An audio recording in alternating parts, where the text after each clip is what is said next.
Hello everyone, my name is Vuldyn, I'm one of the mods of the Ghynghyn Discord server, and I thought it would be a good idea to get a video put together about the new Umbari guild crafting system that was added to the game this week.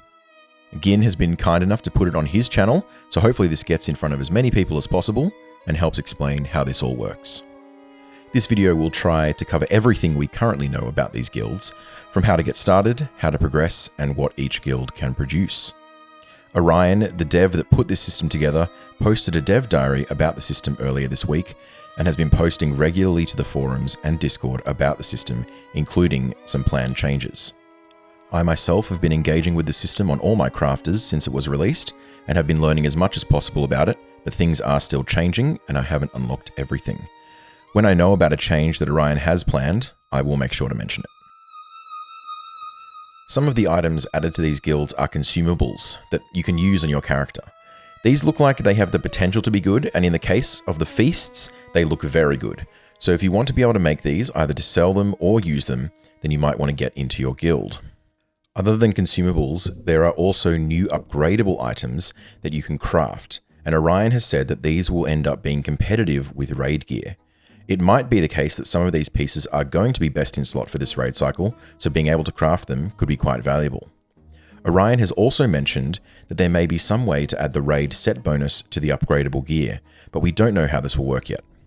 These items are fully tradable, so you can sell your services, and once you get them on your account and use them, they are account bound, not bound to a certain character like most crafted items. There is a decent amount of work to be done to be able to craft everything, and there is no way to speed it up. Even if you use reputation accelerators, this grind looks like it could take at least a month of working on the dailies, and with the potential for more tiers to be released in the future, that could get even longer. So, if you want to be able to craft the best gear and consumables the guild has to offer before the raid releases, you should get going fairly soon, so you aren't caught out with a month of grinding ahead of you. Finally, it is worth noting that the consumables can be banked up, so in the meantime, before the raid comes out, you can still craft and store up your consumables to have them ready. I've set up my hunter here to be ready to join the guild, so you can see me do the process step by step. Firstly, you have to be honoured master rank of your previous guild already. This is where many people will already be, but if you are making a new crafter, you must first get to this level of reputation before you can join the Umbari guild. Orion has mentioned that there are plans to be able to skip this step in the future, but for now, you must have your guild reputation at maximum. As you can see, I have that rank here in the Cook's Guild, and a new bar of reputation has been unlocked for me to fill. Now we actually have to fill up this bar to unlock the Umbari guild, and you can do this using any of the pre-existing reputation tokens for your guild. I crafted these two, which are enough to fill the bar, but you could also use this one, which is one of the rewards you can choose when completing your mission weekly quest. Once you've used these items and filled up your bar, you can now engage with the new Umbari guild system. The only place to do this is in Umbari City at the Swain's Guild Hall. The location is tucked away in the southeastern portion of the city, and depending on your level, getting to the guild hall may present a challenge. If you have already quested around Umbari and are close to 150, reaching the guild hall shouldn't be too difficult. You can get there quickly either from the Eastgate Stablemaster following this path, or from the Bloody Eagle Tavern following this path. If you have never been to Umbari, you can get summoned to the guild hall using a rally horn or a captain, though you do need to be level 125 at least to receive a summon. If you are under level 125, your last option is to use the Allure of Umbari Bahar Bell housing decoration, which is included in the Ultimate Edition of the expansion. If you didn't purchase this edition, you can find someone who did and use theirs. Using this item will place you close to the Eastgate Stablemaster. Yet another challenge presents itself when approaching the guild hall though, in that there are hostile mobs in the surrounding streets. Getting past these should be easy enough if you can survive just a hit or two, as they will not follow you inside, but if you can't, asking for help may be your best option at this stage. Orion has mentioned quite a few planned changes to this paradigm. Firstly, we may or may not be able to acquire a travel map to the guild hall. This would be a very nice addition, since lower level characters may wish to leave the hall and getting back can be a challenge.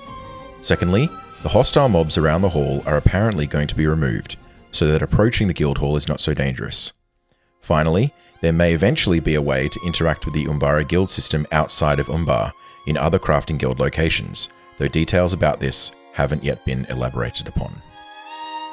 Now that you have finally made it to the guild hall, you need to find your guild's leader and acquire their quest to begin your progression through the new system.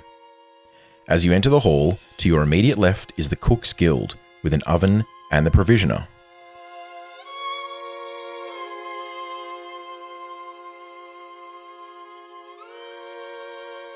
Slightly to the right and down these stairs behind the mailbox are the Weaponsmith and Metalsmith guilds, as well as a forge.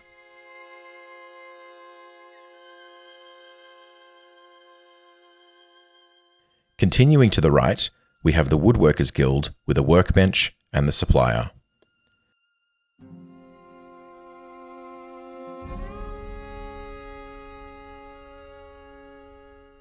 The rest of the guilds are upstairs, firstly coming to the Tailor and Jewelers guilds with a workbench.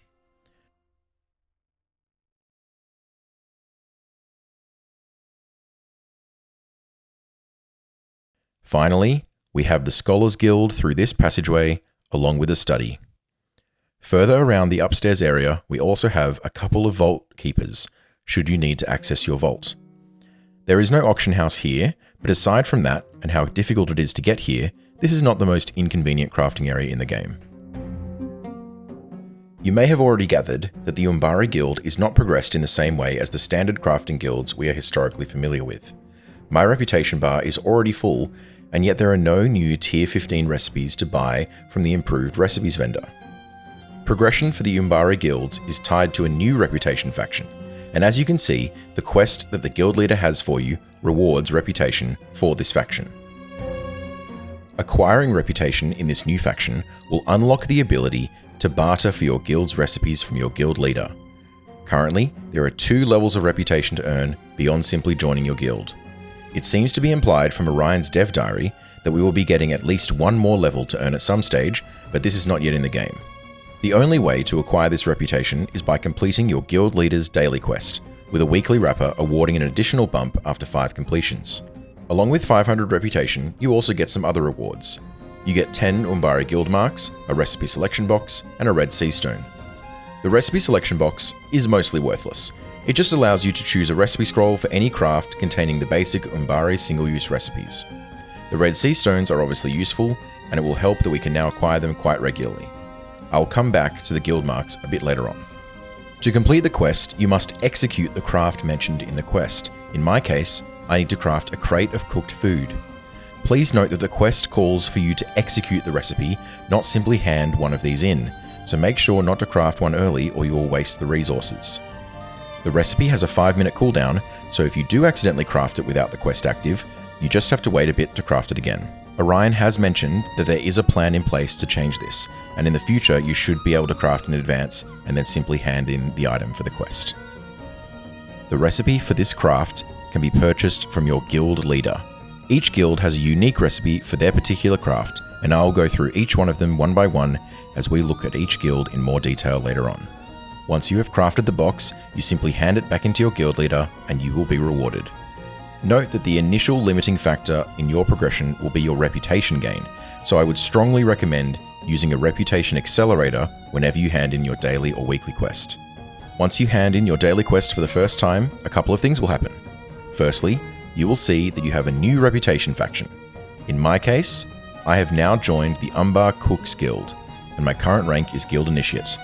To progress to Apprentice of the Guild, I require 10,000 reputation. I earned 1,000 reputation for completing this quest since I used an accelerator, though if you didn't, you would only get 500. Secondly, you will be auto-bestowed your weekly wrapper quest, which asks you to complete the daily quest 5 times. With no evidence so far to the contrary, I am assuming this quest resets at the normal time of 3 AM server time on a Thursday.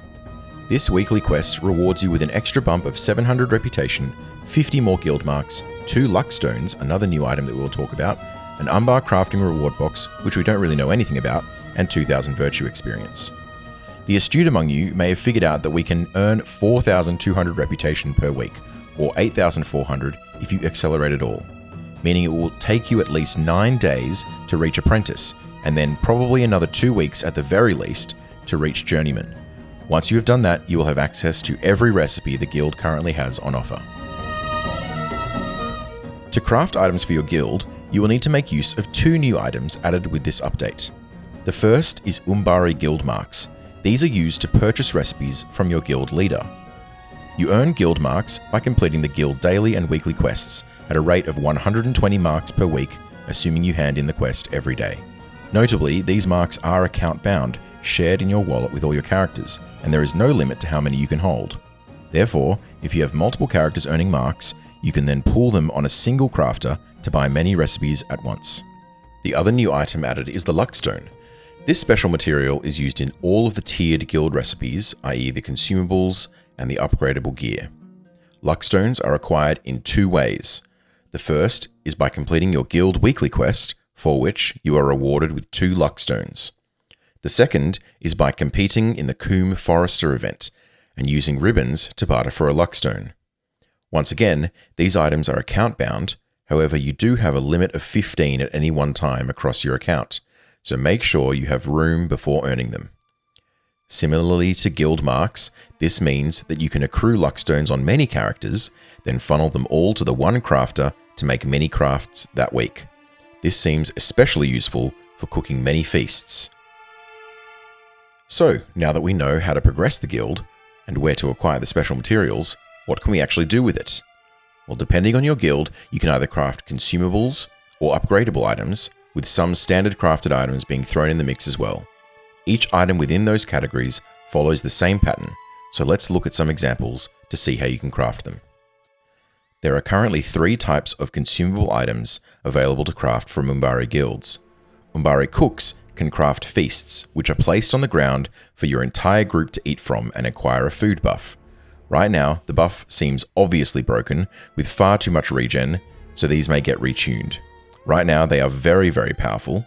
As you can see here, they also persist after you die, which is very nice. Umbari weaponsmiths can craft weapon oils, which are a short-term consumable that increases your personal damage. Orion has mentioned that these items will have their duration increased, which is good, though we do not yet know if an equivalent item for tactical classes will come along.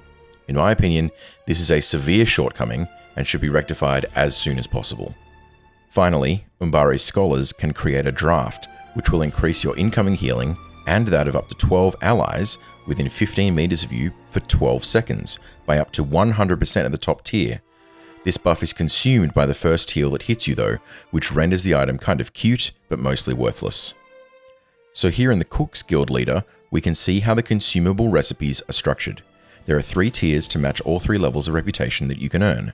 You start at Guild Initiate, and so I've already purchased the first 3 recipes. To craft a feast, you will need some basic Umbari level ingredients and 2 special ingredients, each of which are made with the other 2 recipes available to purchase. In this case, you have to make a durable olive oil, which as we can see here, costs a luck stone to craft. The second item you need is a durable cruet. This also requires a luck stone to craft, but unlike the olive oil, this item will not be consumed when crafting a feast. As it states on the tooltip, this item is only consumed when used in crafting its upgraded version. That would be the enduring cruet, which we can assume will be required for the second tier of feasts and will probably cost 1 or more luck stones to upgrade. Each of the other consumables work in the same way. They all require 1 item that costs a luck stone every time you craft one, as well as an item that only costs a luck stone the first time you craft that tier. Each recipe outputs multiple items as well, with the feast outputting 2 feasts per recipe execution. Finally, the consumables are all completely unbound, meaning you can and probably will find them on the auction house, and will be a good way to make some gold assuming they're worth using. Crafters that cannot make consumables can all make 1 upgradable piece of gear.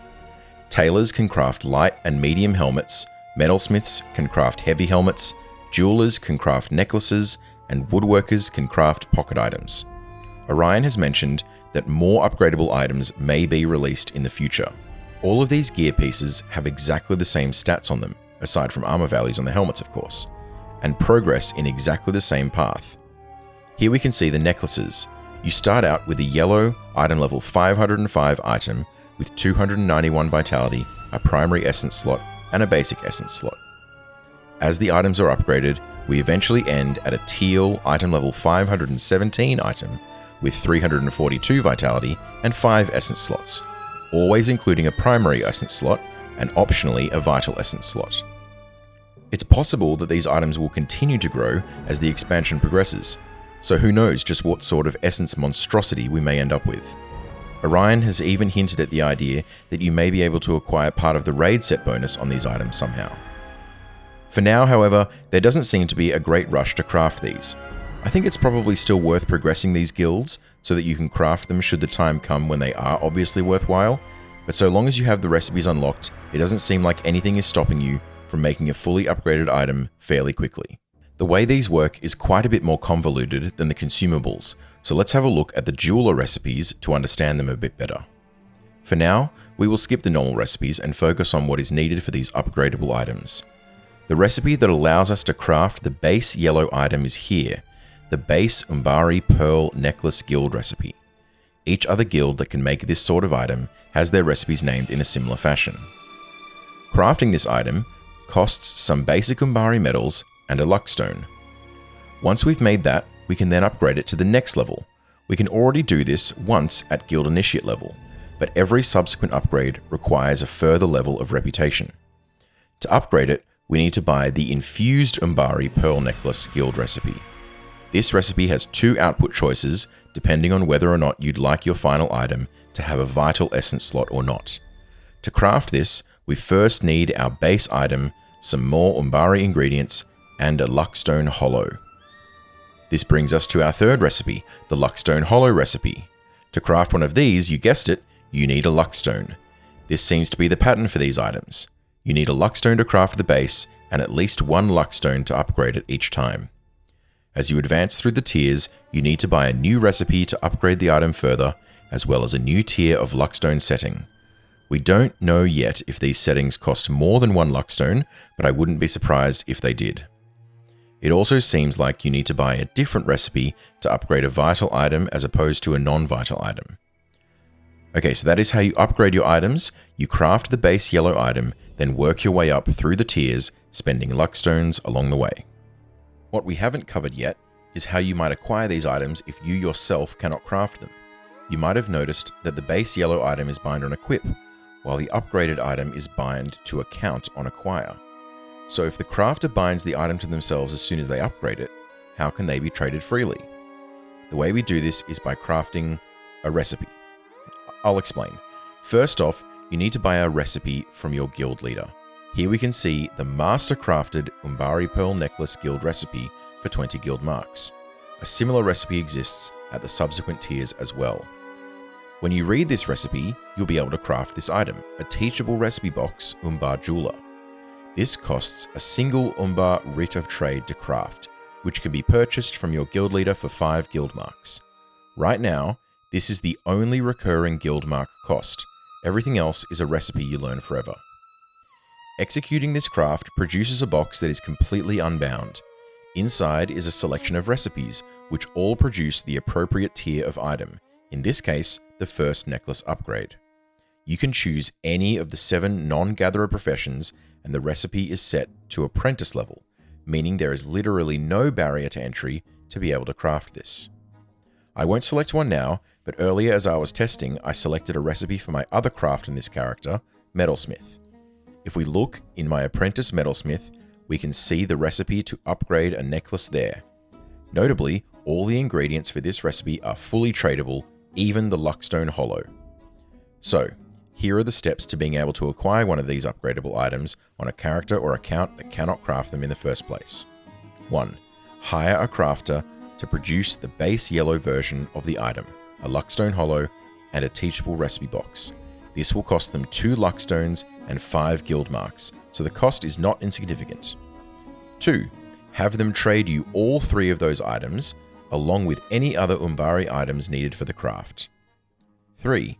Learn the recipe on your account at the apprentice level, and craft the item of your choice. And, should you wish to upgrade the item further, follow the steps again, though this time you will not need the base item. You will use your own already upgraded item.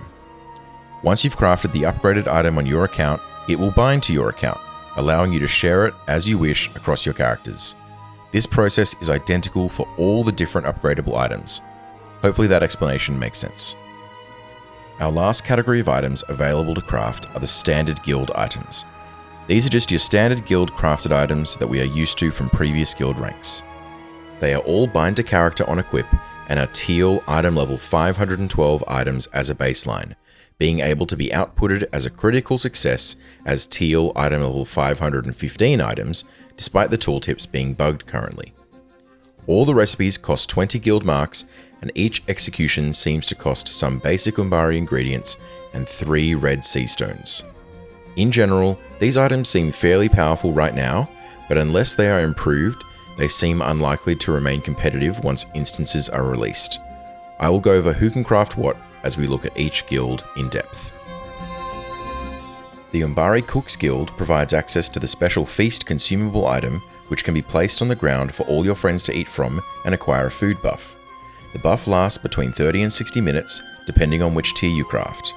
We have only seen the first tier of the feasts so far, and even they are extremely powerful, and will in all likelihood need to be nerfed, especially the regeneration stats.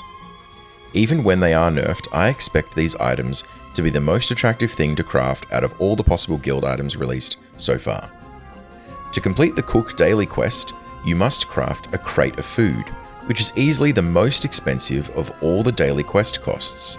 It requires 1 execution of all 4 basic food items, which each require an item that is either looted from an Umbar mob or fished. The total cost for this quest is 2 pairs of fish fillets, 2 crab legs, 1 goat shank, 8 batches of smoked vegetable stock, 15 Umbari vegetables, and other various supplier materials. To circumvent this, you can craft the items with universal crafting ingredients. I'm not sure if this is intended or not, but I sincerely hope that SSG do not remove this pathway, as it would be detrimental to the food production outside of the daily quest and would make this daily quest prohibitively expensive. The Umbari Jewelers Guild provides access to the special upgradable neck item, which has 2 upgrade pathways. They can also craft 4 different earrings, each from a different recipe. To complete the Jeweler daily quest, you must craft a crate of jewelry. This requires crafting both output options of the shimmering Umbari ring recipe, totaling to 8 Umbari ingots and 4 sea stones per day. The Umbari Metalsmiths Guild provides access to the special upgradable heavy helmet item, which has 2 upgrade pathways. They can also craft heavy boots and gloves, each with 3 output options. To complete the Metalsmith daily quest, you must craft a crate of shields. This requires crafting the first 2 output options of the forged reinforced Umbari Taj recipe, totaling to 12 Umbari ingots per day. The Umbari Scholars Guild provides access to the special draft consumable item, which provides a buff to you and up to 12 allies within 15 meters of you for 12 seconds on use. The buff provides a 50 to 100% incoming healing increase depending on the tier of draft used, and is consumed the first time the player is healed. This item seems mostly useless, though if HOTS don't consume the buff, there may be some interesting use cases. To complete the Scholar daily quest, you must craft a crate of potions. This requires 2 Umbari Athelas essences, 2 Umbari Celebrant essences, and 2 Umbari Milk Thistle drafts. If you crafted these, you would spend 10 tattered Umbari parchments per day. However, all of these items are gained easily elsewhere, especially the Milk Thistle draft, which can be purchased from any healer in Middle-earth. The Umbari Tailors Guild provides access to the special upgradable light and medium helmet items, which each have 2 upgrade pathways. They can also craft medium and light boots and gloves, each with 3 output options. To complete the Tailor daily quest, you must craft a crate of woven armor. This requires 1 deftly stitched robe and 1 deftly stitched leggings, totaling to 12 brushed Umbari leather per day. The Umbari Weaponsmiths Guild provides access to the special weapon oil consumable items, which provide a short-term personal buff to melee and ranged damage. At 0.7% potency, they do provide a decent buff, though it is unlikely to make or break any particular fight. Their duration should be increased according to Orion to last the duration of a raid fight, so my best guess is roughly 20 minutes to be safe. It is unknown if these persist through death, though in my opinion, they definitely should. To complete the Weaponsmith daily quest, you must craft a crate of weapons. This requires 1 forged Umbari sharp mace and 1 forged Umbari sharp axe, totaling to 12 Umbari ingots per day. Take care to craft the correct output of these items. They are the first output option on each recipe. The Umbari Woodworkers Guild provides access to the special upgradable pocket item, which has 2 upgrade pathways. To complete the Woodworker daily quest, you must craft a crate of bows. This requires the first 2 output options of the carved Umbari bow recipe, totaling to 12 Umbari boards per day. Before we finish, here are some helpful tips I've thought of so far to make this system work for you. Even if you are not interested in crafting items from a particular guild, it may be worthwhile to complete their daily and weekly quests to increase your stream of luck stones. If you have multiple crafters of the same guild, it seems like there is little to no point in having both of them be able to actually craft items, since nothing has a cooldown on it. As I mentioned though, having them provide a stream of luck stones seems like it might prove valuable. Right now, this seems most likely to prove worthwhile for feeding your cook and or your weaponsmith, so that you can make plenty of feasts and weapon oils. Whether you want to sell them or provide for your raid group, banking up on them using many crafters' supply of luck stones could be quite advantageous. Overall, I'm going to give this system a 4 out of 10. I think it's interesting and has potential, but its current implementation leaves a lot to be desired. I will be engaging with the system, but I can definitely understand why it might not be everyone's cup of tea. I hope that the items are relevant, especially the feasts, since that would be a major quality of life improvement over other food. The other 2 consumables are quite disappointing, the weapon oils not providing a tactical damage buff or equivalent item not existing, and the drafts being seemingly completely worthless is disheartening.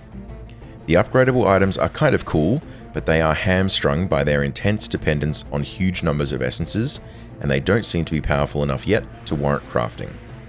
The fact that you can trade every item in this system is great though, even if the process is extraordinarily convoluted in some cases. If that is the price to pay to keep the gear account bound after equipping, then so be it. I like the way that the progression system is self-contained, such that next expansion, if we have a similar system, it could be completely detached from this one's progression line. I don't see really why this could not have been detached from the old guild progression line though, but we shall see if that gets changed in the future. I think the grind is an appropriate length once you are in the guild, and is comparable to other similar systems across the industry, so no complaints there. My only wish is that there was something slightly more interesting to progress your reputation. I would like to see maybe 2 more weekly quests added in for each guild, each requiring the collection of some form of item dropping off a certain kind of mob or perhaps a certain kind of resource in the world. They wouldn't need to be contained to Umbar, in fact I don't think they should be. Just something like any warg or any branch. Collect 10 furs as a tailor, collect 10 leaves as a woodworker. That would spice up the progression somewhat, I think. And finally, there are obviously issues with the location of the guild, especially for lower level characters. This is set to be fixed in some way, but we shall see if such fixes are adequate. Well, I hope this guide was helpful. Make sure you check out the Ghynverse Discord server to keep up to date with any changes that might happen in the future, as well as screenshots of all the items shown in this video. Once again, thanks to Ghyn for hosting this guide, and thanks to everyone who's made it this deep into the video. Happy crafting!